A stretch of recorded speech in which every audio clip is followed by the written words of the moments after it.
رسولہ الکریم وعلی آلہ وصحبہ اجمعین۔ صبح سے ویسے ہم جو باتیں کر رہے ہیں سن رہے ہیں، میرا خیال ہے سب نے پہلے نیت کر لی تھی نا کہ ہم عبادت میں شریک ہو رہے ہیں، کی تھی؟ نہیں کی تھی تو اس کو ذرا دوبارہ قبر کریں، اس لیے کہ وہ ساری عبادت تھی۔ عبادت ایک ایسا مقصود ہے جس کے لیے مجھے پیدا کیا گیا، مجھے زمین میں بھیجا گیا۔ عبادت جو ہے وہ کائنات کی ہر مخلوق جو ہے وہ کسی نہ کسی درجے میں کر رہی ہے، لیکن اللہ تعالیٰ نے میرے بارے میں یہ کہا کہ وَمَا خَلَقْتُ الْجِنَّ وَالْإِنسَ إِلَّا لِيَعْبُدُونِ۔ یہ نہیں کہا کہ آسمان اور زمین اس لیے پیدا کیے وہ میری عبادت کریں، یہ نہیں کہا کہ کائنات کے سارے ستارے گلیکسیاں اس لیے پیدا کی کہ وہ میری عبادت کریں، میں نے یہ کہا تمہیں میں اس لیے بھیج رہا ہوں تاکہ تم میری عبادت کرو۔ تو میری عبادت اور چاند ستاروں کی عبادت کیا کریں؟ میری عبادت اور چوپایوں حیوانوں جمادات کی عبادت میں کیا فرق؟ عبادت تو سب کریں، یہ اب ہم دیکھیں۔ اور آپ کو یہ بھی قرآن جس نے پڑھا ہوا ہے اس نے یہ بات اچھی طرح نوٹ کی ہوگی کہ تمام انبیاء علیہ السلام کی دعوت کی بنیادی جو میسج ہے وہ کیا ہے؟ یا قوم اعبدوا اللہ، اے میری قوم اللہ کی عبادت کرو، اللہ کی عبودیت کیا ہو۔ اس حد تک کہ یہ کہا گیا کہ اگر کوئی، یعنی یہ ہو ہی نہیں سکتا کہ کوئی یہ کہے، کوئی دوسرا یہ کہے کہ کونوا عباد لی، کہ کسی کو اجازت ہی نہیں ہے کہ کوئی دوسرا شخص کسی انسان کے بارے میں یہ کہے کہ وہ میرا بندہ بن جائے، میرا عابد بن جائے۔ اس کا مطلب عبودیت ایک ایسا وصف ہے، ایک ایسا کام ہے جو صرف اللہ کے لیے، کسی اور کے لیے۔ جہاں اللہ تعالیٰ نے جس بندے کا سب سے زیادہ پیار سے ذکر کرنا ہونا کہتا ہے وہ تو میرا بندہ ہے، وہ تو میرا اپنا ہے۔ حتیٰ کہ وہ لوگ جو امتحان میں کامیاب و کامران ہو کے ڈسٹنکشنز لے کے حاضر ہوتے ہیں تو کہتے ہیں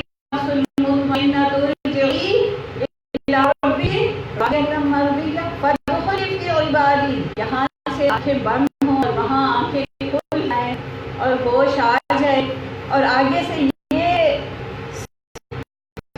دنیا کی ساری پتہ چلے، میری عبودیت میں اور جمادات کی عبودیت میں کوئی فرق نظر آئے، میری عبودیت میں اور ملائکہ کی عبودیت میں کوئی فرق نظر آیا۔ آخر مجھے کیوں مسجود ملائکہ لایا؟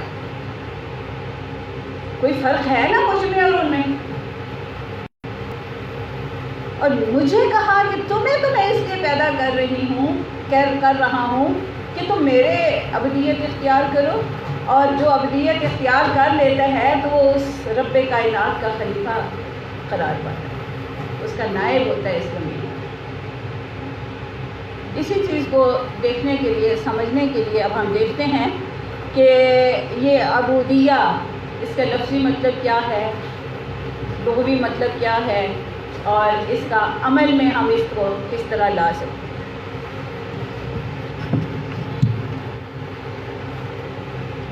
عبد یہ ہے بنیادی لفظ عبد،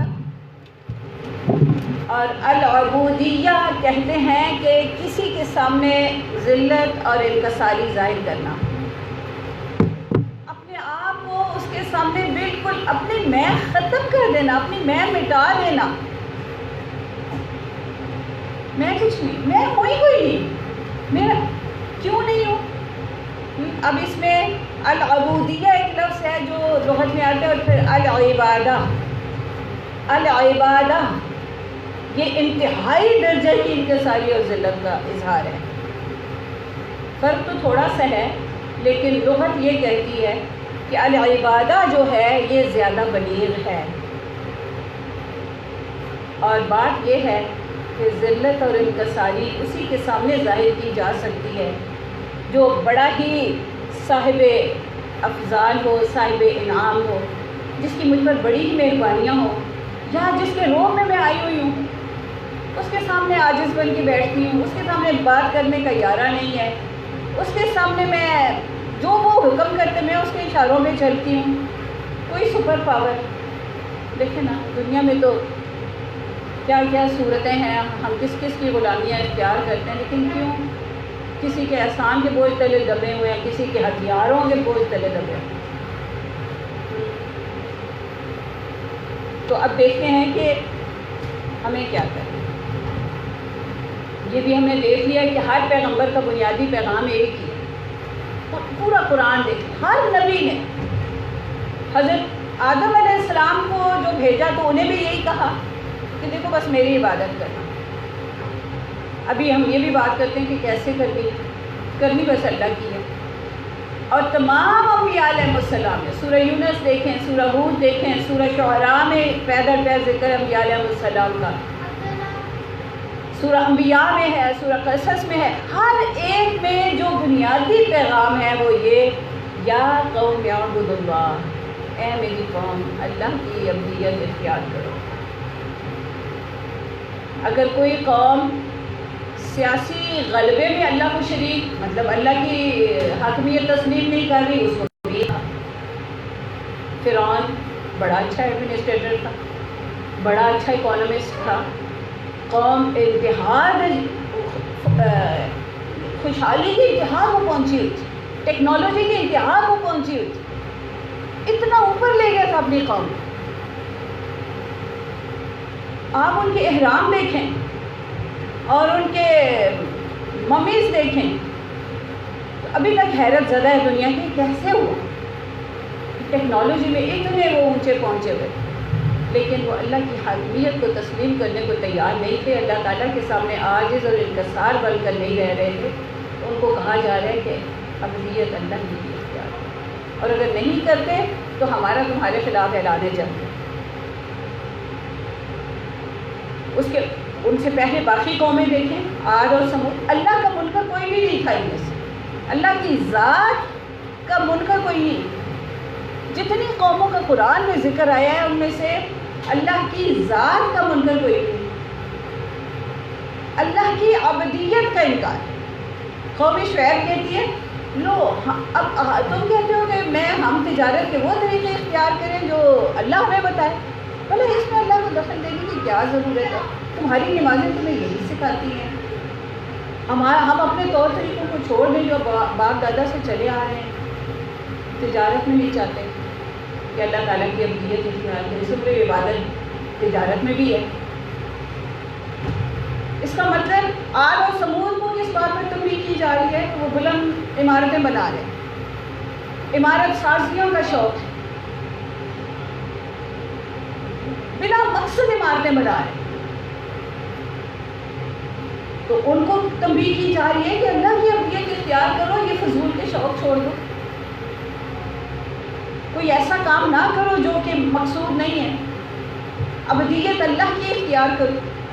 قوم نوح اللہ تعالیٰ کی حاکمیت کی منکر تھی، اللہ تعالیٰ کے ساتھ بہت سارے شریک ٹھہراریے تھے، کوئی بت صحت دینے والا تھا تو کوئی بت جو ہے وہ ہر چیز کا الگ، کوئی تجارت کا بت ہے تو کوئی وکٹری کا بت ہے، تو گاڈز اینڈ گاڈیسز سب کو پتہ ہی ہے۔ اس وقت بھی ہندو خود بڑے فخر سے کہتے ہیں کہ 3 کروڑ بت ہیں ہمارے تو خدا ہیں۔ تو اس قوم کو بھی کیا کہا حضرت نوح علیہ السلام، یا قوم اعبدوا اللہ، باقی سب کو چھوڑ کے ایک اللہ کے سامنے عاجزی اور انکساری کا اظہار کریں۔ عجز و انکساری کا یہ مطلب نہیں ہے کہ وہ صرف ماتھا ٹیک، عجز و انکساری یہ ہے کہ اس کے اشارے پہ چلے، جو وہ کہے وہ مان لو، اس کو اب ہم مزید دیں۔ یعنی قرآن نے جو فیصلہ کن ہدایت دی ہے وہ یہ کہ اور انبیاء علیہ السلام کی زبان سے ہم تک یہ پیغام پہنچایا، اللہ تعبدوا الا ایاہ، تم بالکل عبادت نہ کرو، کسی کے سامنے عاجزی اور انکساری کا اظہار نہ کرو، کسی کا کہنا نہ مانو سوائے اس کے۔ العبد لغت اس کے 3 مفہوم بتاتی ہے۔ سب سے پہلا جو مفہوم اس کا ہے وہ یہ کہ ایک غلام. اچھا کیا آپ کو یہ واضح ہے کہ غلام اور ملازم میں کیا فرق ہوتا ہے؟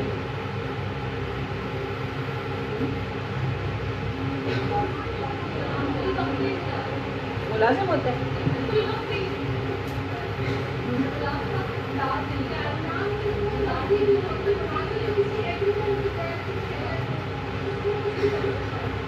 ملازم جو ہے وہ اس کی کوئی اس کے ساتھ ایگریمنٹ ہے، کوئی معاہدہ ہے کہ بھئی میں یہ کام کروں گا اس کا یہ معاوضہ ملے گا، اتنے گھنٹے کام کروں گا، یا کام کی نوعیت یا وقت کی یا صلاحیتوں کی، اور معاوضہ بھی طے ہوتا ہے، باقاعدہ معاہدہ ہے.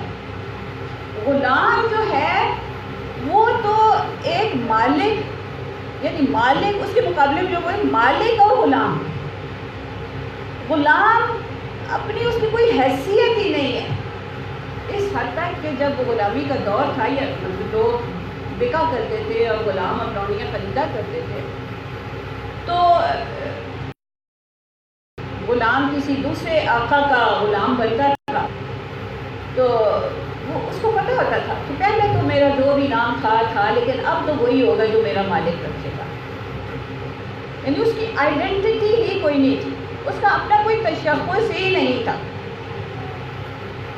تشخص ختم. میرا تشخص کیا ہے؟ وہ جو میرا مالک چاہے، وہ میں جو نام رکھنا چاہے رکھ لیں. اس نے تو ایک ہماری بہن کہنے لگی انہوں نے کام کو اب اون کر لیا تھا، اونرشپ دے دی تھی کاموں کو جو بھی ان کو ملتا تھا. میرا خیال مجھے نہیں سمجھ آئی کہ اونرشپ کیا چیز، میری تو اونر تو ہے ہی کوئی نہیں، اونرشپ تو ختم. میں تو خود اب غلام ہوں، مجھے جو آقا حکم دے گا میں نے وہ کرنا ہے. بس مجھے اب میرے اس معاملے میں میرا دماغ جو ہے نا بس اب یہ سوچے گا کہ کام کیسے کرنا ہے، کتنا ایکسیلنس سے کرنا ہے تاکہ میرا آقا خوش ہو جائے، مجھ سے محبت کرے. اس لیے کہ یہاں آقا کی محبت نصیب ہوتی ہے، وہ راضی ہو جاتا ہے. راضیہ مرضیہ، میں اس سے راضی ہوں، مجھ سے راضی.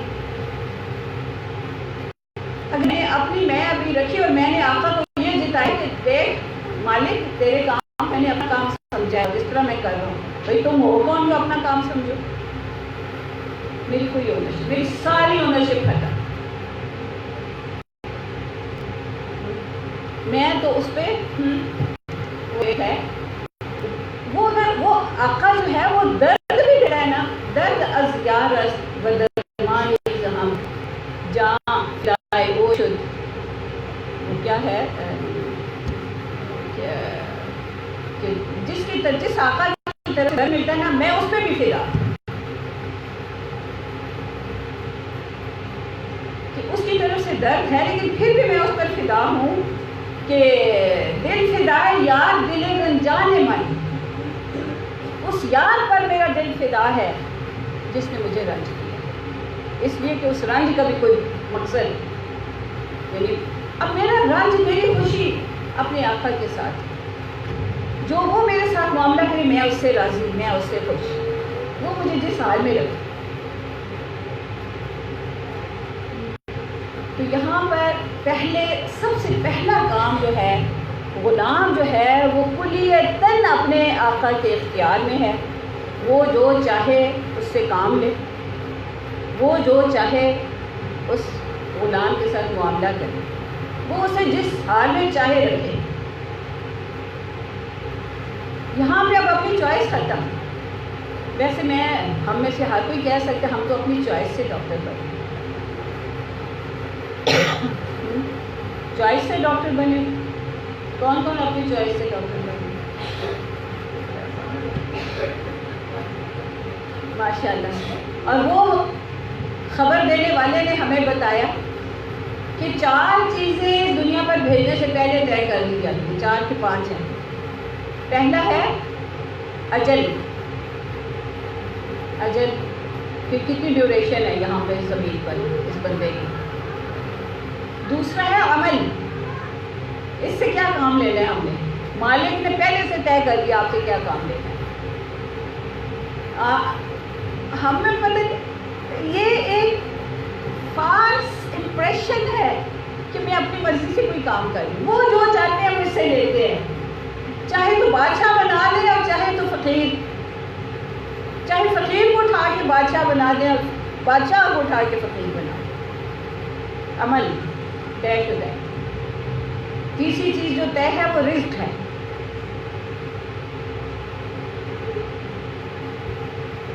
کہ کیا ملنا ہے. چوتھی چیز جو طے ہے وہ مستقر. پانچویں چیز مستودع. مستقر کہاں پہ آپ کو رکھنا ہے؟ اسلام آباد میں رکھنا ہے کہ کراچی رکھنا ہے؟ امریکہ میں رکھنا ہے کہ آسٹریلیا میں رکھنا ہے؟ آپ کو آپ کی پلیسمنٹ پہلے سے طے شدہ ہے. زیادہ پریشان نہ ہوا کریں. جہاں انہوں نے پہنچانا ہے پہنچا دیں گے. بس وہ جہاں پہنچائیں وہاں ذرا یہ دیکھ لینا کہ یہاں پہ آپ عبادت کس طرح کریں. عبادت سے غافل نہ ہونا. یک لہجہ ازاں شاہ غافل نہ باشی. تم ایک لمحے کے لیے اس بادشاہ سے غافل نہ ہونا. تو یہ پہلے تو یہ مجھے اکثر یہ محسوس ہوتا ہے کہ ہم میں سے زیادہ تر لوگ جو ہے نا وہ یہ ماننے کو ہی تیار نہیں ہے کہ ہم غلام ہیں اور اس ایک ہستی کے غلام ہیں. صحابہ کرام نے یہ بات بڑی اچھی طرح سمجھ لی. اس لیے جب ان سے کوئی پوچھتا تھا کہ تم یہ سارے دوڑ دھوپ کس مقصد کے لیے کر رہے ہو، بڑی بڑی سلطنتوں سے کیسے ٹکر لے رہے ہو، یہ تمہاری تلواروں میں تو تلواروں کے لیے تو نیام بھی نہیں ہے، پھٹے پرانے کپڑے ہیں، چیخڑوں میں لپٹی ہوئی تمہاری تلواریں ہیں، تو تم کس مقصد کے لیے نکلے ہو؟ اجاڑ بالکل وہاں سے بیابانوں سے ریگستانوں سے اٹھ کے آ گئے ہو ہمارے مقابلے میں. تو ان کا ایک ہی جواب ہوتا تھا، ہم تو انسانوں کی غلامی سے نجات دلا کر اس ایک رب العالمین کی غلامی میں لے لی گئی ہے. اب یہ بات وہی کہہ سکتا ہے جس نے خود اپنی غلامی کی تسلیم کر لیا. غلام جو ہے نا اب آقا جو اس کو کھلایا ہے وہی کھاتا ہے. وہ نہ یہ کہتا ہے ہائے گرمی، نہ یہ کہتا ہے سردی لگ رہی ہے، نہ کہتا ہے اوئے اوئے میں تو بھوک سے مر گیا، ہائے ہائے مجھے تو پیزا نہ ملا، ہائے ہائے مجھے تو کیک نہ ملا. اس کی اپنی چوائس ختم. جو آقا جس حال میں اس کو رکھتا ہے، سردی میں رکھتا ہے سردی میں رہے، گرمی میں رکھتا ہے گرمی میں رہے. جو کہا گیا نا کہ زمانے کو برا نہ کہو، زمانہ تو خود خدا ہے. اسی کو اگر آپ مزید دیکھیں تو ہم نہ تو یہ کہہ سکتے ہیں کہ بڑی گرمی، ہائے حبس، ہائے مر گئے، نہ یہ کہہ سکتے ہو سردی نے تو کٹرا ہی دی. بھائی وہ جس حال میں رکھ رہے ہیں وہی تمہارے لیے ٹھیک ہے. گرمی ختم ہو جائے تو بھوکے مر جاؤ گے ادھر، سردی نہ ہو تو کچھ نہیں ملے گا. ہر چیز اپنی جگہ ضروری ہے. ہر ہوا اپنا کام کر رہی ہے، سورج اپنا کام کر رہا ہے. ایک میں ہی ہوں جیسے تھوڑی سی اتھارٹی ملی ہے تو وہ چیز چران کرتا رہتا ہے.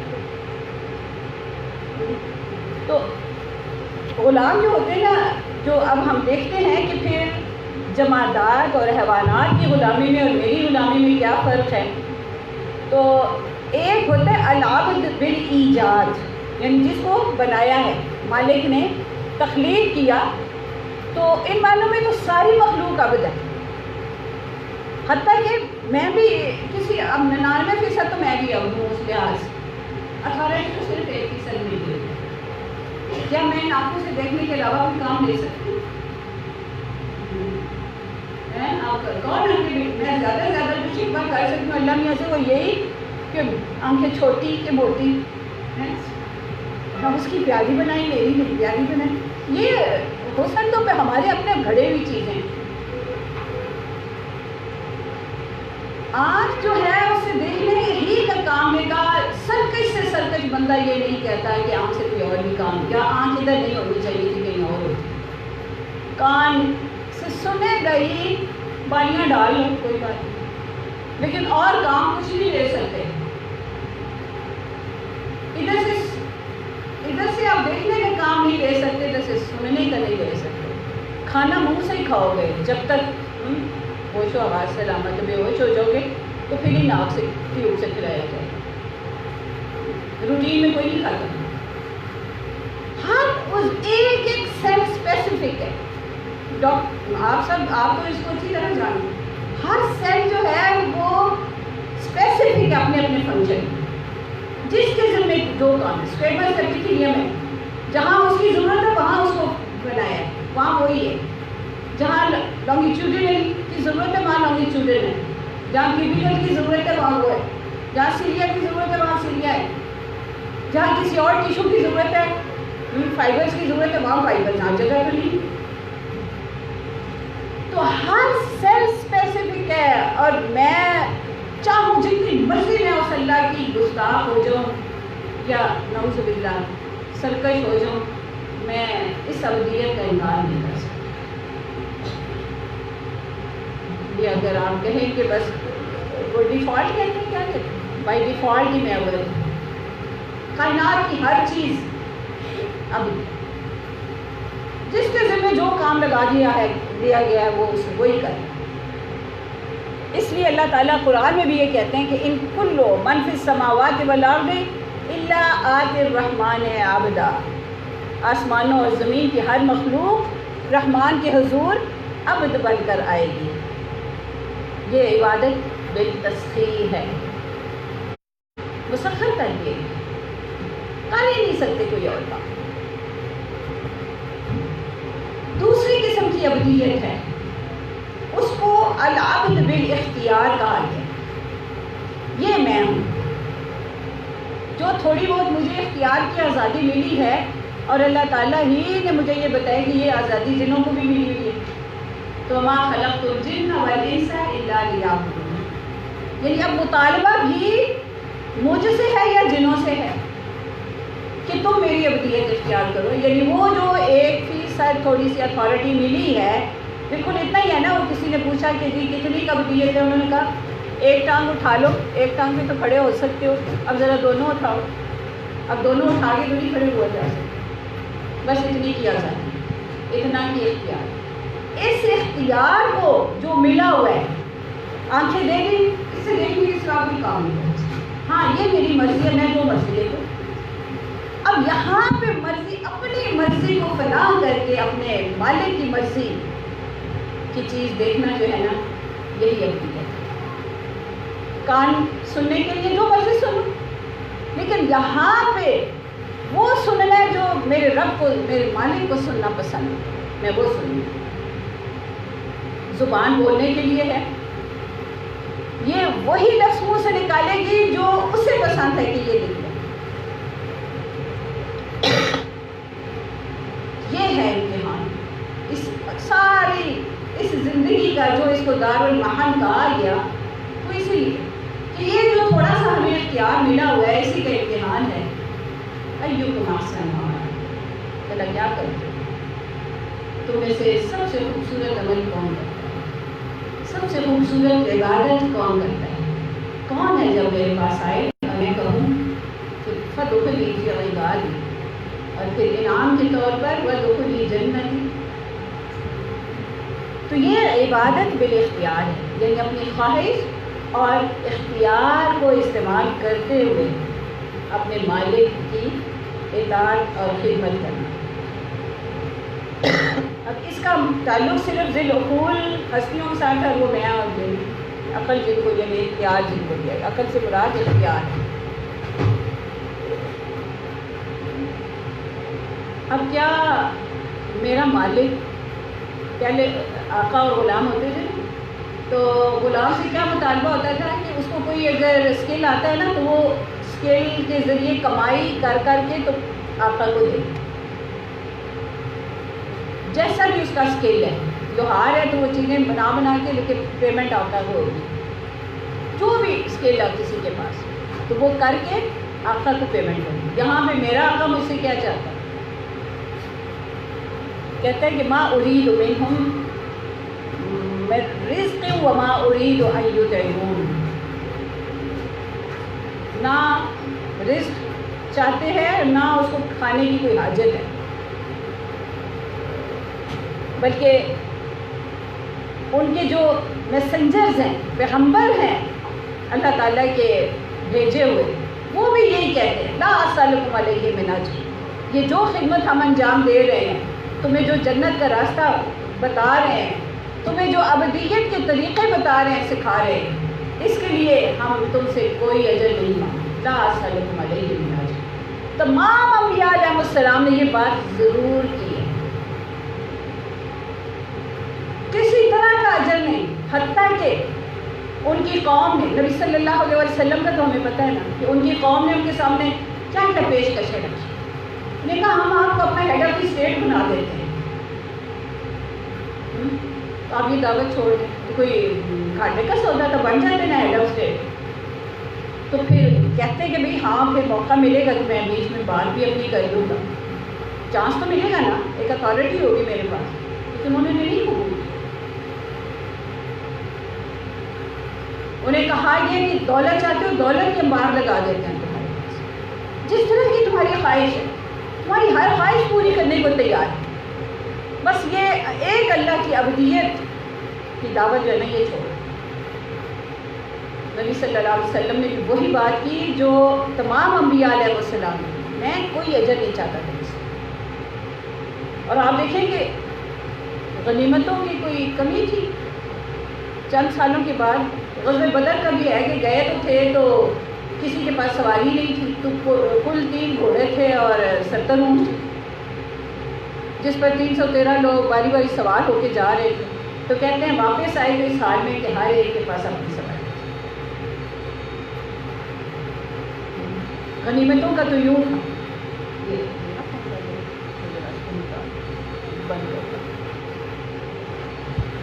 تو غنیمتوں کا تو یہ حال ہے۔ اور غزوہ خیبر کے بعد تو غنیمتیں بے تحاشا تھیں۔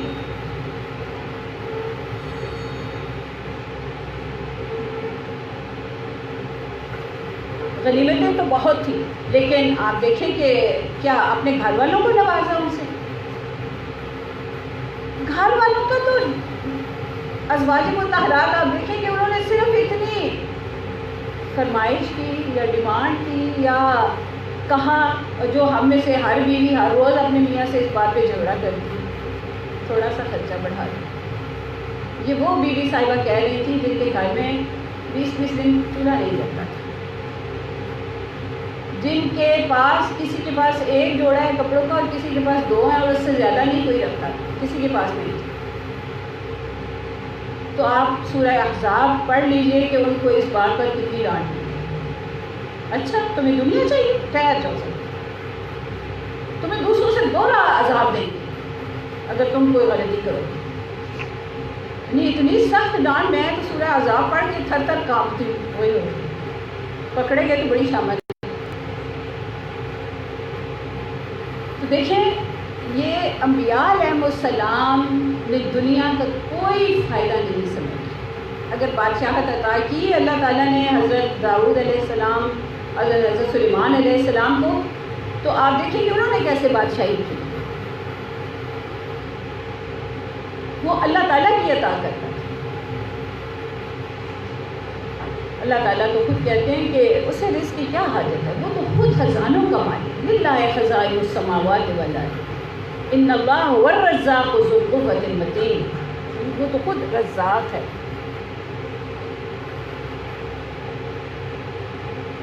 عبدیت یعنی ایک تو یہ معنی تھا کہ بھئی ہم غلام ہیں اس کے، اب دوسرا معنی جو ہے وہ یہ کہ ایک حاکم ہے اور اس کی اطاعت کرنا۔ عبدیت بمانے اطاعت، اوبیڈینس، انگریزی کا جو اوبیڈینٹ ہے نا وہ عبدیت ہوتی ہے بدلی ہوئی شکل۔ اوبیڈینٹ کون ہوتے ہیں؟ وہ جس کو کہا جائے کہ اٹھو یہ کام کرو، آپ بھی نہیں ایسے کر سکتے، وہ اوبیڈینٹ ہے۔ آپ اپنے بچے کو بھی نہیں کہتے ہوئے ہیں یہ آگے سے ہوں کر رہے بھی میں نے ایک کام کہا، آپ کے سب آرڈینیٹ ہے کوئی، آپ اس کو آرڈر کرتے ہو، وہ آگے سے چونچ رہا کرے تو اس کو کیا کہا جائے؟ عبدیت جو ہے وہ بغیر کسی شرط کے غیر مشروط اطاعت ہے، اشارے معبود کے اشاروں پہ چلنے کا نام ہے عبدیت۔ پتہ چل جائے صحیح کہ میرے معبود کی رضا جو ہے، اس کی پسند جو ہے وہ یہ معاملہ ہے، پھر وہ کوئی دوسرا اس کو خیال بھی نہیں آتا۔ یہ تھا وہ مرتبہ اور مقام جو صحابہ کرام رضوان اللہ علیہم اجمعین نے حاصل کر لیا. تو جب یہ مرتبہ حاصل ہو جائے نا تو پھر سارے دکھ ختم ہو جاتے ہیں. پھر کوئی مشکل ہی نہیں لگتی, کوئی مصیبت ہی نہیں لگتی.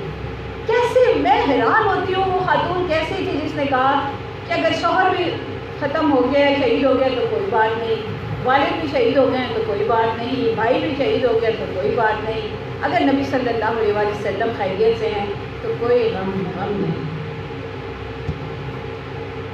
کیسے یہ ہوا کہ وہ لوگ جو مسلسل فاقہ کشی کی حالت میں, جو کہتے ہیں کہ 20 دن ہمیں ایک کھجور پہ گزارا کرتے تھے پیٹرولنگ کے دوران, جنہیں پیٹرولنگ مشنز پہ بھیجا جاتا تھا تو راشن ہی کوئی نہیں ہوتا, اپنی جیب سے تو خرچ کر کے جاتے تھے, راشن ختم ہو جاتا, ایک کھجور پہ ایک دن میں گزارا چلاتے تھے.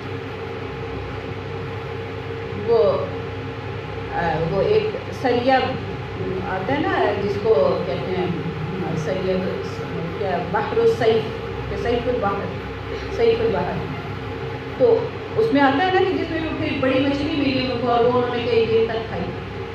اس میں کہتے ہیں اس سے پہلے یہ حالت تھی کہ ایک دن میں ایک کھجور. تو لوگ حیران ہو کے پوچھتے تھے ایک دن میں ایک کھجور کیسے آپ کا گزارا ہوتا ہے؟ کہتے ہیں اس کی قدر ہمیں بھی اس وقت آئی ہے, وہ بھی نہ ملی. دیکھیں اس فاقہ کشی کی حالت میں, اس محنت اور مشکل حالات میں کہ پیدل سفر ہو رہے ہیں. آپ ذرا اب مدینہ میں اب ایئر کنڈیشن ہوٹل سے نکل کے نا مسجد تک جاتے ہوئے ہائے آج موسم ایسا, تو وہ تبوک تک گئے, خیبر تک گئے, ذرا وہ راستوں میں دیکھیے اگر پیدل چلنا, مکہ سے مدینہ ہی پیدل جانا پڑے. اب ذرا 6 گھنٹے زیادہ لگ جائیں نا تو ہم گڑبڑ شروع کر دیں. ہاں بسوں والے یہ وہ شکایتیں, ایئرپورٹ پہ 6 گھنٹے بیٹھنا پڑے نا تو پھر شکایتوں کے ڈھیر. اور وہ لوگ عجیب تھے, کبھی زبان میں شکوہ نہیں آیا انہیں, کوئی نہیں, کبھی نہیں کہ کسی نے نبی صلی اللہ علیہ وسلم کے سامنے کسی اپنی مصیبت کا اظہار کیا, آئے تک گئے آئے اب تو ہم سے چلا ہی نہیں جاتا. چلیں یہ تو جسمانی مشقت تھی. ذہنی یہ امریکیوں کا حال ہے. جب انہوں نے عراق پہ حملہ کیا 90 میں تو خود ان کی اپنی رپورٹس ہیں کہ ان میں سے تقریباً 50% جو فوجی تھے نا وہ کوگنیٹو ڈپلیشن کا شکار ہوئے. کوگنیٹو فٹیگ یا کوگنیٹو ڈپلیشن جو ہے یہ بڑی سافٹ ٹرم ہے ایک ایسے شخص کے لیے جو ہوش آواز سے بیگانہ ہو. اور وہ کہتے ہیں کہ اتنا سٹریس تھا جنگ کا, اور حالانکہ پیمپلڈ فوجی ہیں, دنیا کی ہر جگہ میسر ہیں, اور اپنے زور میں فاتحین عالم ہیں. اور جب افغانستان میں فوج کشی کی ہے تو ان کے فوجیوں میں سے 70% جو ہیں وہ اس کوگنیٹو فٹیگ کا شکار ہیں. واپس کوئی صحیح حالت میں جاتے ہی نہیں, یا مر جاتے ہیں ادھر, یا زخمی ہوتے ہیں, یا پھر کوگنیٹو فٹیگ. صحابہ کرام نے زندگیاں گزاری مسلسل جہاد میں, کوئی ایک کیس نہیں ملتا کوگنیٹو فٹیگ. اطاعت کی بہترین مثالیں ہیں ان کی. یہ تھی ابدیت, نمونے.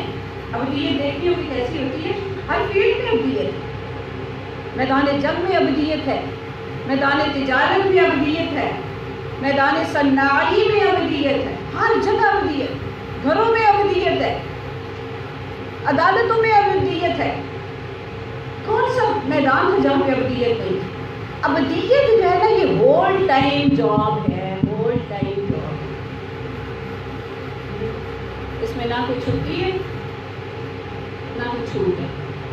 چلو جی یار اتنے اس مہینوں سے تو ہم ابدیت کر رہے ہیں, آج ایک دن جو ہے نا ذرا آج ریلیکس ہو جائیں. اس حد تک کہ کہتے ہیں کہ خواتین کو جو پیریڈ ہوتے ہیں نماز ہی نہیں پڑھنی ہے, باقی ابدیت کی چھٹی ہو گئی. ابدیت تو اس حال میں بھی ہے, نماز بھی کیوں نہیں پڑھ رہے, دیکھ تو چاہ رہے کہ پڑھیں, انہوں نے جو کہا بھی نہ پڑھیں, نہیں پڑھ. جب وہ کہیں گے, جب وہ کہتے ہیں پڑھو پڑھ لیں, تو ان کا حکم ہے نا, حکم کی اطاعت ہے. انہوں نے کہا کہ اس حالت میں روزے نہ رکھو, کچھ نہیں رکھے. اب وہ کہہ رہے ہیں کہ جب ٹھیک ہو جب رکھو, پھر دوبارہ چھٹے بنتے ہیں. اب کیسی گرمی ہے اور کیسی کوئی دوسری مشکل, کوئی مشکل نہیں رکھنے جو ہے. انہوں نے کہا جو ہے کہ رکھو, گرمی ہے تو کیا ہو رکھنے. تو یہ اس میں نہ کوئی یعنی کوئی ایگزیمپشن نہیں ہے کسی کام کی, کسی وقت کی, کسی لمحے کی. ہول ٹائم جاب ہے, ہفتے کے 7 دن, دن کے 24 گھنٹے, سال کے 12 مہینے, ہر لمحہ کی عبادت ہے. کوئی ایک لمحہ اس عبادت سے فارغ نہیں ہے. ایک یہ بات ہم لوگ جاتے ہیں لو اب لو شادی کا فنکشن ہے, اب تو بچوں کی خوشی کی خاطر ہم نے تو یہ کیا وہ کیا. اب سے کوئی نہیں لیتا, یہ بھی عجیب بات. بچوں کی خوشی کی خاطر بے پردگی بھی ہوئی, بچوں کی خوشی کی خاطر اسراف بھی ہوا, بچوں کی خوشی کی خاطر فوٹوگرافی بھی ہوئی, بچوں کی خوشی کی خاطر غیر شرعی رسمیں بھی ہوئی. سب بچوں کی خوشی کی, بچوں کو خوش کرتے, اس حاکم کو, اس مالک کو ناراض کرتے. کیا بات, کیا گھاٹے کا سوال کسی کو نہیں. اب آپ دیکھیں کہ یہ جو اعلان ہے کہ نحن لہو عابدون, اس کے ساتھ وہ اور نحن لگے ہوئے ہیں. یہ قول جو ہے حضرت ابراہیم علیہ السلام کی بچوں کا, سورہ بقرہ کے آخر میں آیا ہوا ہے, وہ سورہ پہلے سپارے کے آخر میں آپ نے رکوع ہی ہے, اور اس میں 3 نحن لہو مسلمون, نحن لہو عابدون, نحن لہو مخلصون. مسلمون totally surrendered to Almighty Allah, total surrender. ختم, بات ہی ختم, میرا کچھ ہے ہی. نحن لہو عابدون, complete obedience and total. نحن لہو مخلصون, بالکل خالص. کیا آپ اس پانی کو خالص کہیں گے جس میں تھوڑا سا کوئی اور رنگ بھی ڈال دیا گیا؟ کیا آپ اس دودھ کو خالص کہیں گے جس میں تھوڑا سا پانی بھی ملا دیا گیا؟ خالص وہ چیز جس میں کوئی اور نہ ایڈیشن نہ کچھ نکلا ہو.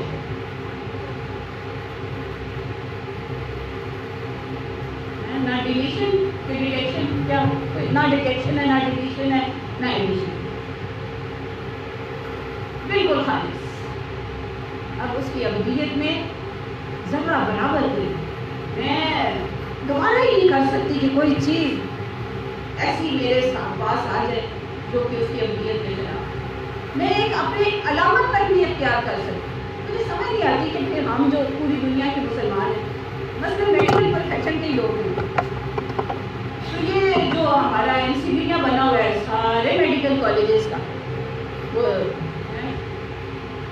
جو آثار ہے وہ اس کا ختم کیوں نہیں کرتے؟ اس شیپ کو گوارا کیا ہوا. آپ دیکھیں کہ بڑی بڑی کمپنیاں اس وقت پورا یورپ جو ہے وہ پرست ہے, انہوں نے اپنے یونانی دیوتاؤں کو زندہ کیا. کہیں آئی آپ ہورس ہے تو کہیں جو ہے وہ ہرمیز کا اسٹاف ہے, اسٹاف ایسا ہو کہتے ہیں, اسٹاف اب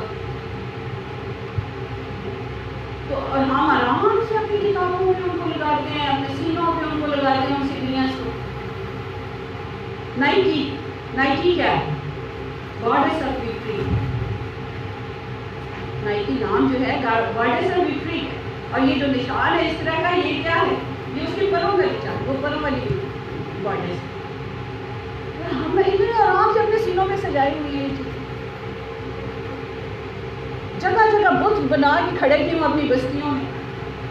ہاتھی ہیں تو وہ کھڑے ہیں, تو گائے ہیں تو وہ بنا کے کھڑی کی ہیں. تو پتہ ہے کہ یہ کس کے سمبل ہیں. تو دیکھیں نحن لہو مخلصون میں بھیج دیں, اگر مخلص ہیں تو بھیج دیں, یہ میرا یہ ہر معاملے میں ہوگی.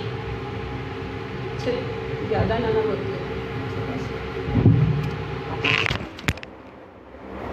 یہ پہلی بات. کر چکی سب سے بڑا سرٹیفکیٹ اگر کوئی مجھے مل سکتا ہے نا وہ یہ کہ میرا مالک مجھے کہہ رہی میری اپنی ہو یہ میری ہو وہی ہو اپنے ڈپارٹمنٹ میں کسی کو کہہ دینا کسی جونیئر کو یہ تو میرا اپنا بندہ یہ سارے اسے جیلس ہوتے ہیں اللہ مجھے یہ کہتے ہیں تو ویسے ہم سب کی بھی یہ سرٹیفکیٹ جاری کرتے ہیں کہ ہم یہاں سے جائیں گے سال میں کہ ہمارے لیے یہ سرٹیفکیٹ کا فیصلہ بنے باقی سارے سرٹیفکیٹ بیکار سرٹیفکیٹ کا پارٹیسپیشن ہے جو اسے پتا ہے کس نے یہاں پہ پارٹیسپیٹ کیا سرٹیفکیٹ تو وہاں سے ملے کسی اور کے لیے جائز نہیں ہے کہ کوئی دوسرا یہ کہ کوئی عبادت نہیں میرے بندے بن جاؤ آپ دیکھیں حضرت ایوب اقرض والعبد ایوب انه كان عبدا شکورا نزل القرآن على عبده پورا قرآن آپ نے تھوڑی سی مثالیں سامنے رکھی ان عبادی لیس لک علیہم سلطان شیطان اللہ تعالیٰ کہتے ہیں شیطان نے جب چیلنج کیا نا کیا مجھے ذرا مہلت دے دیں اس دوبارہ اٹھنے تک تو میں آپ کے بندوں کو اس طرح میں گمراہ کروں گا جائے پانچ دے دوں گا اور ناچوں میں اٹھاؤں گا اللہ تعالیٰ کا کر لو جو کرنا ہے جو میرے بندے ہوں نا ان میں ہمارا کوئی وہ نہیں چلے گا میں ان میں شامل ہو جاؤں جن میں شیطان کا چھوڑنا وہ جن کے بارے میں کہا جائے عبادی کوئی صدقہ علیہ سے تمہیں ان کا کوئی زور نہیں تم ان کا کچھ نہیں لا سکو یہی اصل ہوتا ہے ایک تیسری چیز جو ہے وہ ہے عبد اب لیکن ایک غلام جو ہوتا ہے نا اس کی ضروری تو نہیں کہ اپنے مالک سے محبت اب ہم غلام جو ہے نا آپ مغرب گئے ہیں یا امریکہ گئے ہیں نا ان کے غلام لیکن ہم اس پیار کو نہیں کسی کو نہیں جو ان کے بڑے سے بڑے غلام ہیں نا ان کو بھی ان سے محبت کوئی نہیں وہ بھی ان کو کرنے نہیں پاتے یہاں دنیا کے غلام اور آقا کا رشتہ ہی ایسا ہے کسی غلام کو اپنے آقا سے پیار نہیں ہوتا سوائے نبی صلی اللہ علیہ وسلم کے حضرت زید بن حارث جو تھے انہوں نے کہا کہ نہیں ہزاروں آزادی ہے ان کی غلامی کو کوئی بات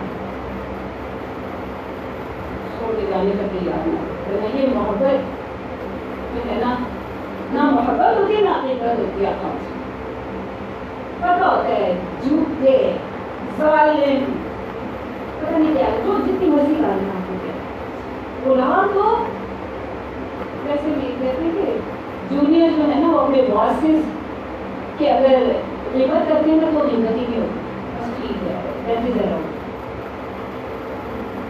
لیکن یہاں پر اس آخر کے ساتھ دل کی محبت والذین آمنوا اشد حبا للہ سب سے شدید محبت تو اس کی محبت اس کے مقابلے میں کسی کے ساتھ ہے نہ آبا و اجداد کے ساتھ نہ اولاد کے ساتھ نہ بہن بھائیوں کے ساتھ نہ قبیلے برادری کے ساتھ نہ ازواج کے ساتھ نہ تجارتوں کے ساتھ نہ مکانوں اور پراپرٹیوں کے ساتھ نہ مال و دولت کے ساتھ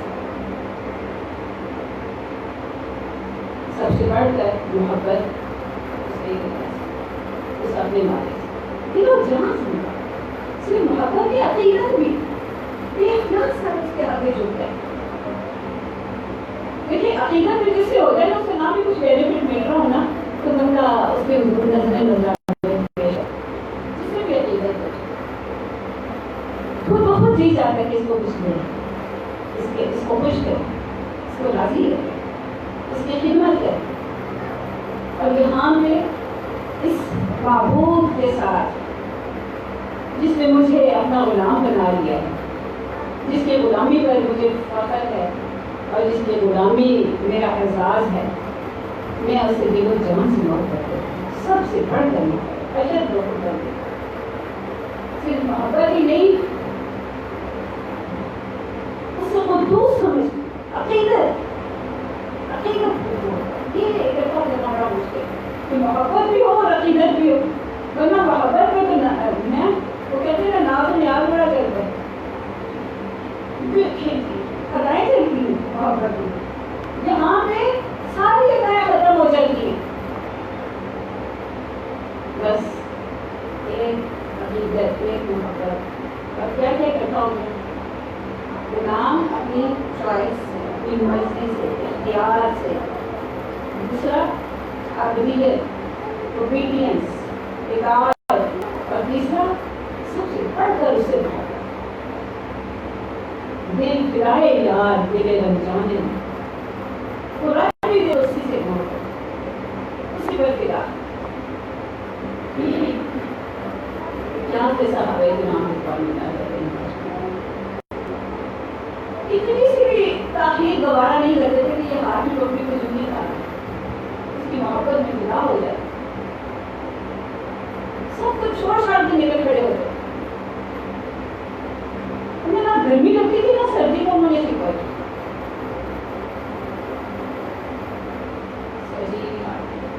اب دیکھیں جو ابدیت ہے، ایک حدیث ہے، اس میں ہے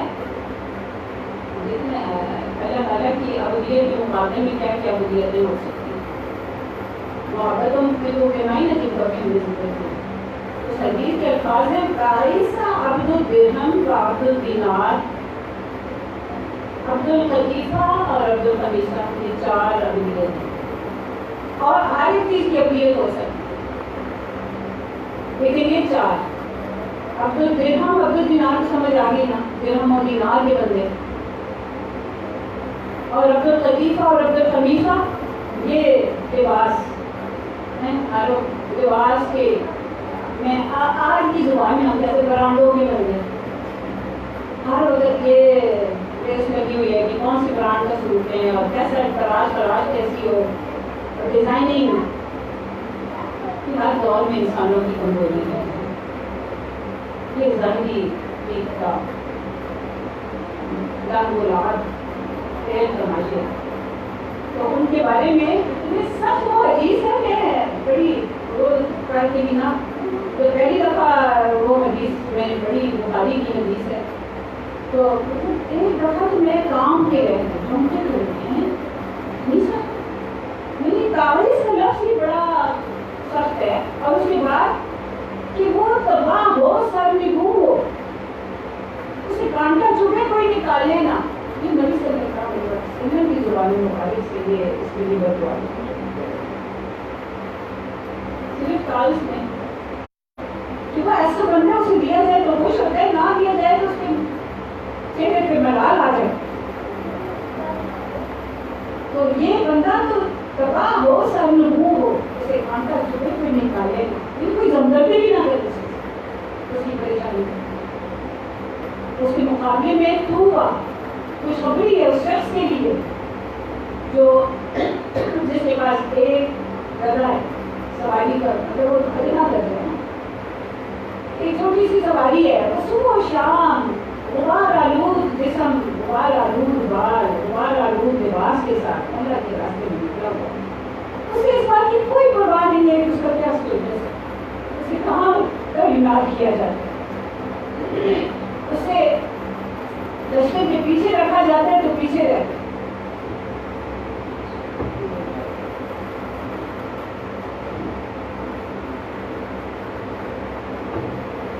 اس کی لشکر کے پیچھے ڈیوٹی رہتی ہے تو لشکر کے پیچھے رہتا ہے، اگر اس کی گیٹ پہ گیٹ کیپر کی طور پہ ڈیوٹی لگائی جاتی ہے تو گیٹ کیپر بیٹھ جاتا ہے، وہ اتنا کم حیثیت ہے کہ کسی کی سفارش کرے تو وہ مانے نہ،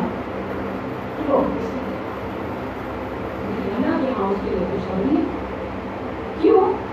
وہ ہمارا تن بولا، ہمارا وقتی بولا، اس کی کوئی ڈیمانڈ نہیں کہ بینیفٹ سسٹم بدلے، اس حیثیت سے دیکھیں تو پہلے ہم نے دیکھا نا کہ اللہ تعالیٰ نے یہ فرمایا کہ کائنات کی ہر چیز جو ہے وہ اب بن کے اس کے حضور پیش ہوگی، تو نبی صلی اللہ علیہ وسلم نے ایک دفعہ فرمایا کہ کل انسان عبد اللہ، سارے انسان اللہ کے بندے نہیں ہیں، اس کے حاصل میں ہے نا سارے بے تصحیح تو ہیں لیکن میرے اختیار نہیں ہے،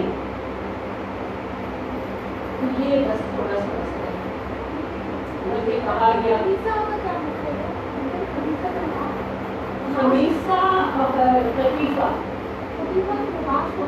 خمیسہ بھی لباس ہے، مطلب یہ نا لباس مختلف قسم میں، جیسے کوئی تراش کرا کے کوئی کوالٹی آف کلاتھ کے لحاظ سے نہیں لائٹ کرنی دونوں لباس کے لیے ہوتا ہے. ایک جو ہوتا ہے جیسے کوئی اس وقت کا خواب وغیرہ ایسے لباس کے لیے، اور ایک جو تھا وہ کھلے مطلب اپنے ڈیزائن وغیرہ کے لحاظ سے. تو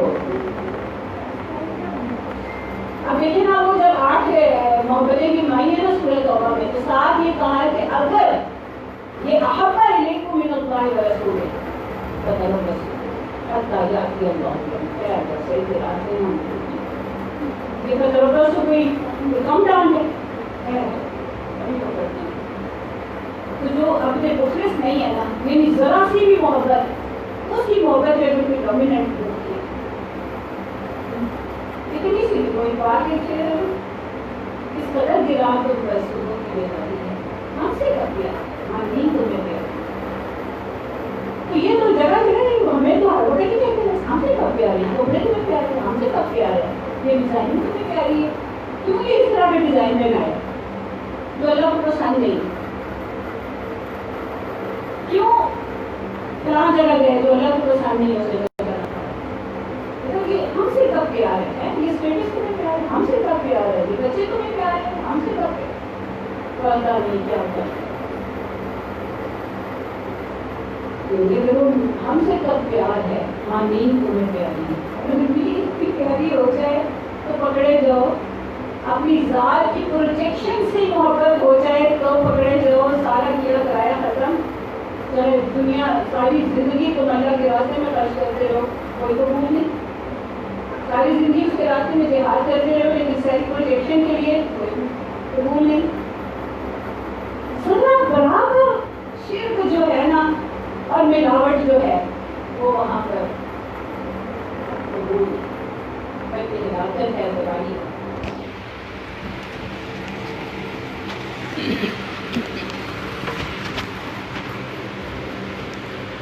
تو عبادت کب کرنی ہے؟ یہ ہم پہلے کہہ چکے ہیں کہ یہ ہمہ وقتی ہے، ہمہ پہلو ہے، کوئی چھوٹ نہیں، کوئی چھٹی نہیں. اور بنیاد کیا ہے؟ تقویٰ. تو تقویٰ میں خوف اور محبت دونوں شامل ہیں. خوف بھی کس بات کا؟ وہ ماریں گے، اگر نہ کیا تو مار پٹے گی. ہاں، ناراضگی کا خوف. راضیۃ مرضیہ، انہیں راضی رکھنا ہے. بھئی وہ دیکھیں نا، وہ محبوب تو اگر نا کہتے ہیں کہ پتھر بھی مارے تو پسندیدہ ہے. محبوب تو کوئی ایسی ہستی ہے نا کہ اس کا تو نام بھی زبان پہ آئے نا تو دل کی حالت کچھ عجیب سی ہونے لگ جاتی ہے. مشق نام لیلا می کو نم، ریت پہ کچھ انگلیوں سے کر رہے جی کیا کر رہے ہیں، مشق نام لیلا می کو نم. ہر وقت اس کی یاد میں کھوئے ہوئے ہیں. یذکرون اللہ قیاما وقعودا وعلی جنوبہم، سوئے ہوئے ہیں، لیٹے ہوئے ہیں، بیٹھے ہیں، چل رہے ہیں، بازاروں میں ہیں، عدالتوں میں ہیں، حکومتوں کے ایوانوں میں ہیں. اس اللہ کے بدلے، اس اللہ کو یاد رکھیں، اس اللہ کا ذکر کریں.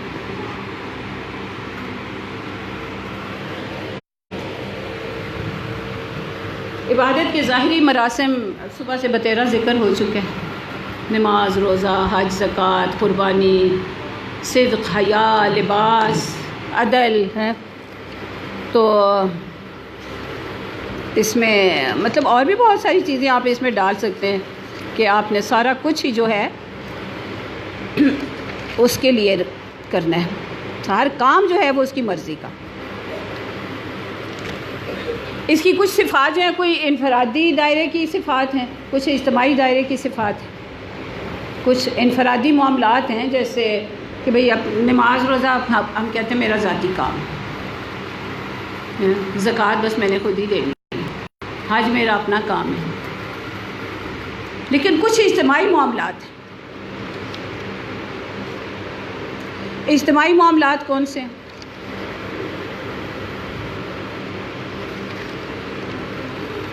سارے معاملات اجتماعی ہیں. رسوم و رواج ہیں، تجارتیں ہیں، معیشت ہے، سیاست ہے، فارن پالیسی ہے، جنگ کے میدان ہیں، سارے معاملات۔ تو عبادت کے کچھ باطنی امور ہیں، یعنی ایک تو اخلاص نیت، اور اخلاص جو ہے وہ مطلوب ہے۔ محبت میں بھی اخلاص، خوف، خشیت، امید، رجا، عجز و انکساری، توکل، ہر کام جو ہے نا وہ اس کے لیے، ہر سوچ جو ہے وہ صرف اس کی۔ اجتماعی دائرہ جو ہے نا وہ اپنی ذات سے اب باہر نکلو تو سارا اجتماعی ہے، چاہے وہ خانگی امور ہیں، خاندان کا تعلق ہے، اپنے بچے ہیں، اپنے ازواج ہیں، جو بھی دائرہ ہے، برادری ہے، سارا کچھ جو ہے نا معاملات، صلہ رحمی اب کیوں ہے؟ حکم ہے کرنی، جو مجھ سے کہے میں اس سے جڑوں، یہ تو دیکھنا ہی نہیں کہ دوسرے لوگ میرے ساتھ کیا کر، میں نے تو خود کرنا، اپنا پرچہ صحیح رکھنا ہے۔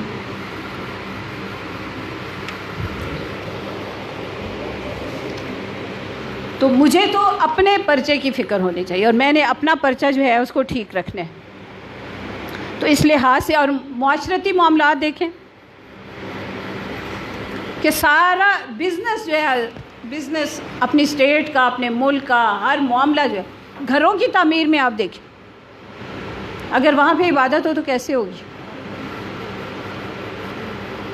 دیکھیں سب سے پہلی جو اس میں ریکوائرمنٹ ہے وہ یہ کہ غیر ضروری تعمیرات نہ ہوں، خواہ مخواہ کی ڈیکوریشنز نہ ہوں۔ پھر دوسری جو ہے وہ یہ کہ پردے کا خیال ہے۔ اب آپ دیکھیں کتنے ننگے گھر ہیں، آپ وہاں اوپن اسپیسز میں، اوپن پلیسز میں بیٹھ ہی نہیں سکتے، پردے کا خیال ہی کوئی نہیں۔ اپنی صحت کے لحاظ سے آپ دیکھ لیں تو کتنا ضروری ہے کہ ہمیں اوپن اسپیسز ملیں، ہم دھوپ میں بیٹھ سکیں، ہم تازہ ہوا میں بیٹھ سکیں، کہ نہیں؟ یعنی ہم اللہ تعالیٰ کے موسموں سے تو لطف اندوز ہو ہی نہیں سکتے۔ تو یہ ساری چیزیں جو ہے وہ اجتماعی معاملات میں آتی ہیں۔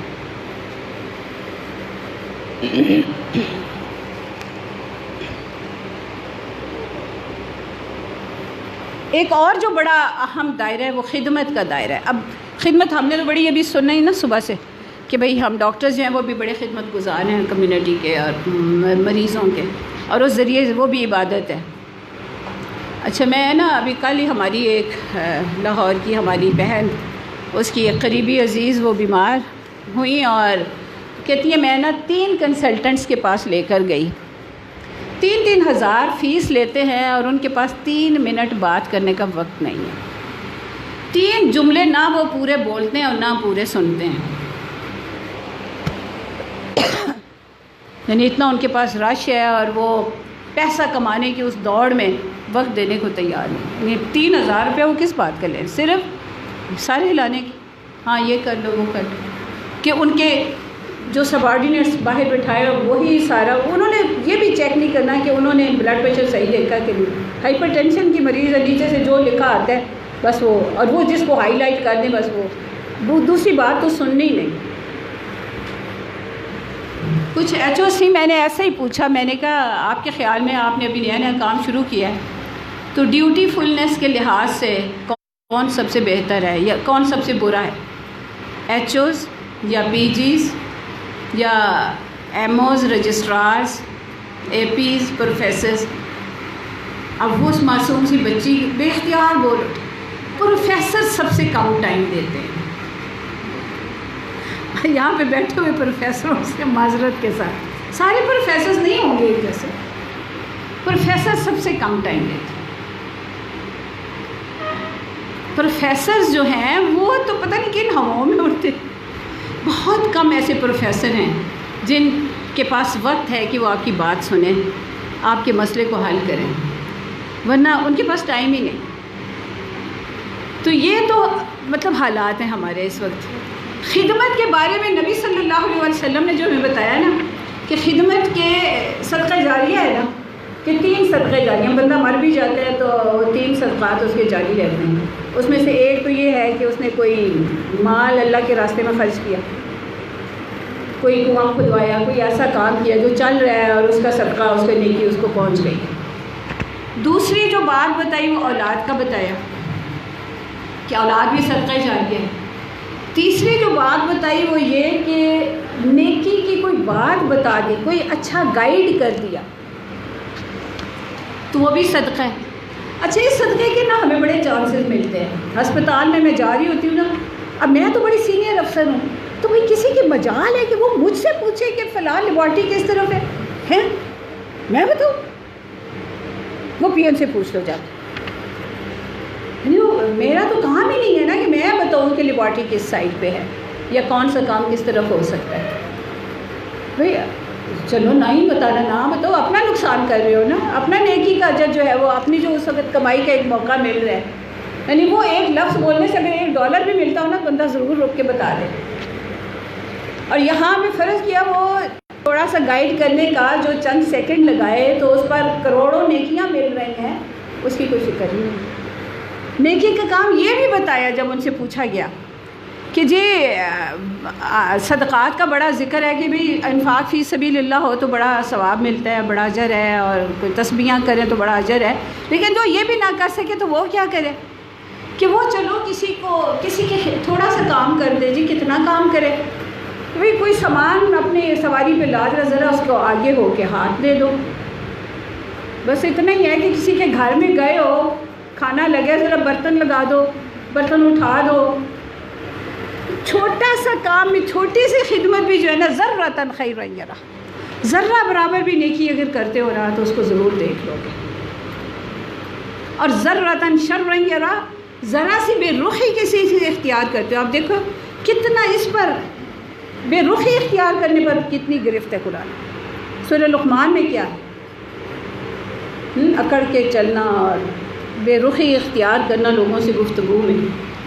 عبس وتولی ان جاءہ الاعمی، حالانکہ کیا نبی صلی اللہ علیہ وسلم نے کوئی ایسی بے رخی تو نہیں اختیار کی، لیکن ہمیں بتانے کے لیے کہ اتنی سی بات بھی اگر کرو گے نا اس میں پکڑے جاؤ۔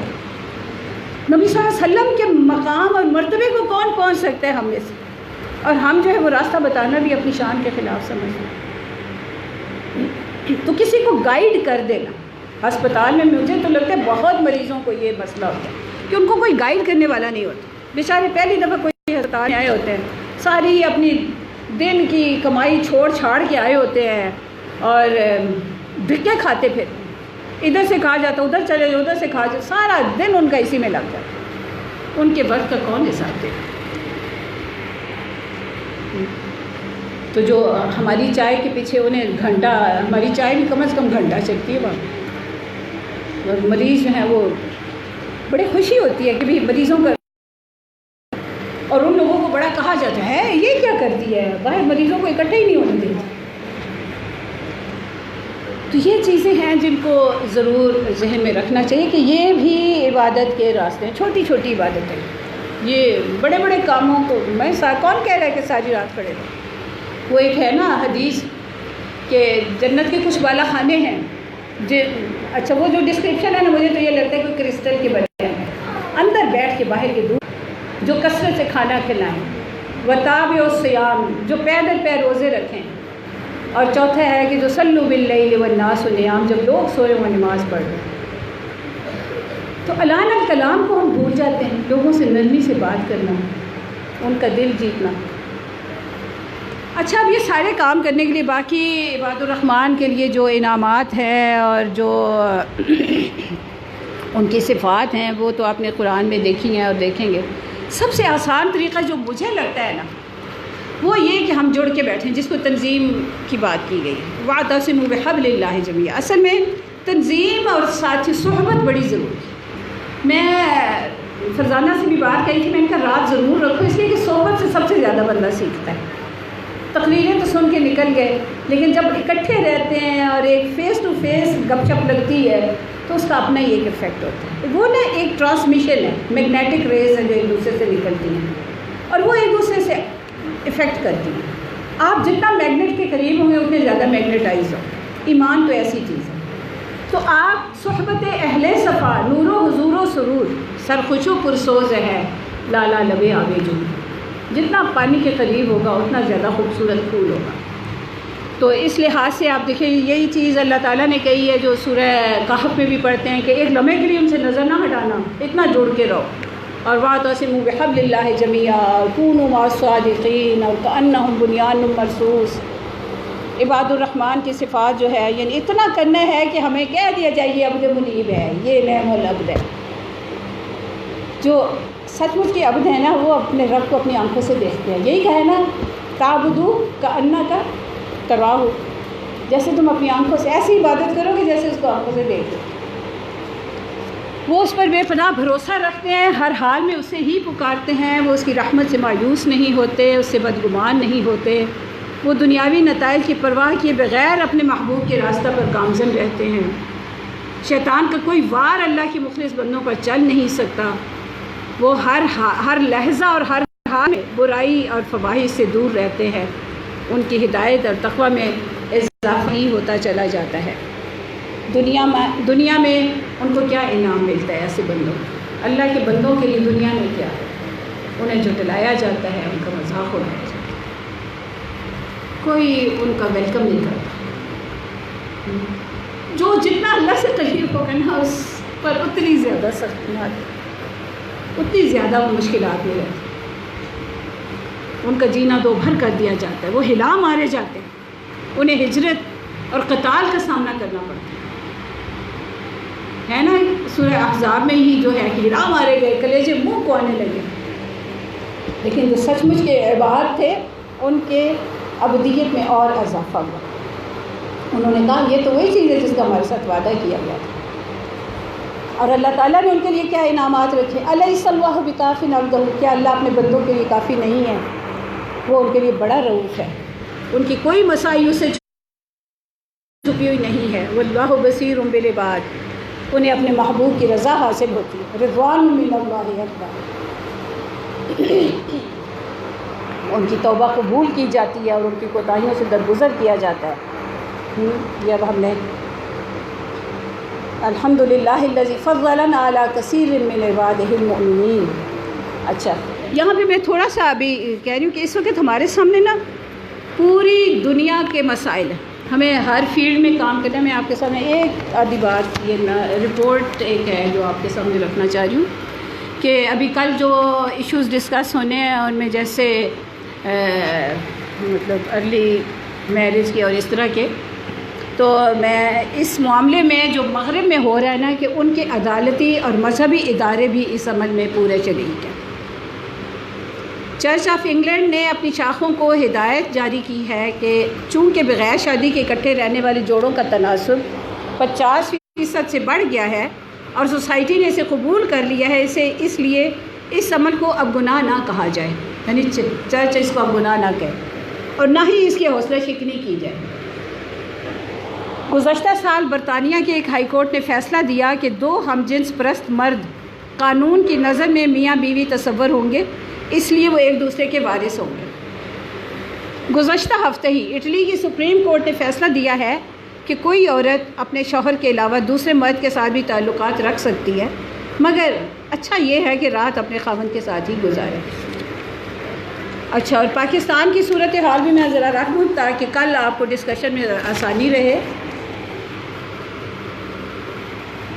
ہمارا بنایا تو یہ پاکستان جو تھا نا اس لیے تھا کہ اسلام نافذ ہو۔ کہتے ہیں کہ پنڈت نہرو جب پہلی دفعہ پاکستان کے دورے پر آیا تو کہتا ہے مطلب ساری تقریب جو اس کے اعزاز میں انگریزی میں ہوئی، اور پاکستان بننے سے پہلے اردو کا شور تھا، تو اس نے خطاب اردو میں کیا، بالکل ہندی بھی نہ بولی۔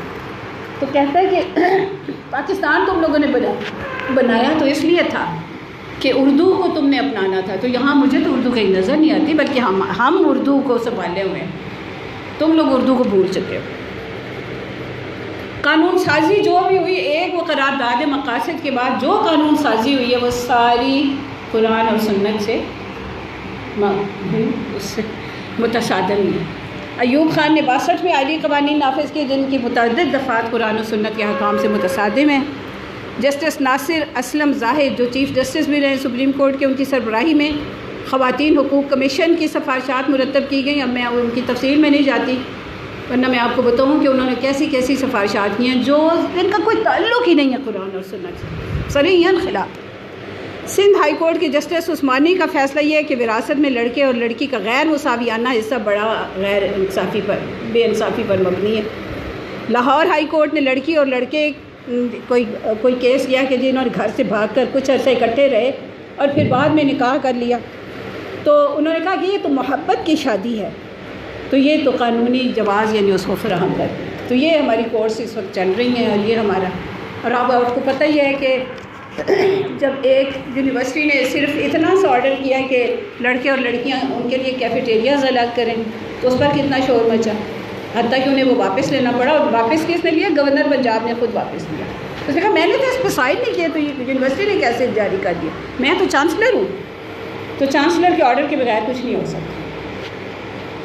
اسی طرح جب کراچی کے کسی ادارے نے اسی طرح کوئی فیصلہ کیا کہ بھائی کچھ حیا والا لباس ہو، اور وہ جو ادھر ہوا ہے KPK میں کہ بھئی عبایا ہو، تو اس پر جو شور مچا اور جس طرح واپس لیے گئے. تو یہ صورتحال ہے اس وقت ہماری.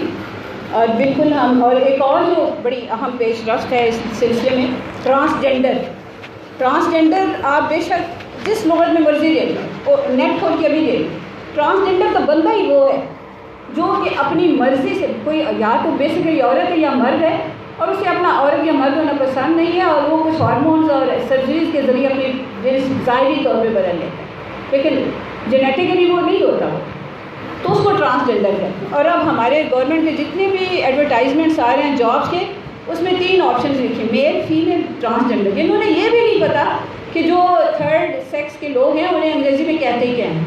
ایسے اندھا دھند یہ بل پاس ہو جاتے ہیں اور کوئی اس پر بولتا بھی نہیں ہے. اور ٹرانسجنڈر میں مطلب ایڈورٹائزمنٹ میں نے خود دیکھی اخباروں میں آئی. تو اب یہ صورتحال ہے اور اس پر تفصیل سے انشاءاللہ کل بات ہے. تو آخر دعوانا